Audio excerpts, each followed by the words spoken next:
Um, Lagi ko sinasabi sa inyo, again, ulitin ko yung brown scapular ha.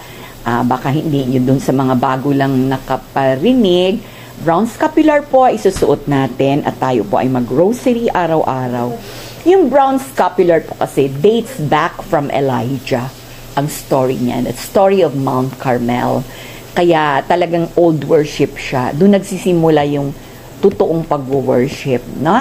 Yung pakikipaglaban ng isang descendant ni Shem, descendant ni Abraham, Isaac, and Jacob na si Elijah. At doon niya pinakita ang tamang sino ba talaga ang ating i-worship. Kumbaga black and white na yon, no? Kasi minsan di natin alam sino yung wino-worship natin.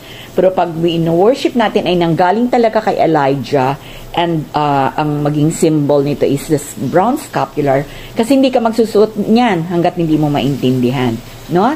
Kaya yun ang pinupush na talaga natin yung tamang worship. So sabihin mo ngayon, Doktora, kanino ba ako maniniwala? Sa'yo or sa pari?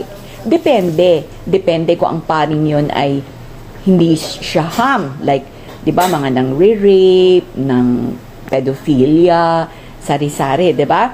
Kung nakitaan natin siya na parang wala naman siyang ginawa sa kabutihan ng mundo, then nasa inyo ngayon, kanino kayo mas makikinig. Okay?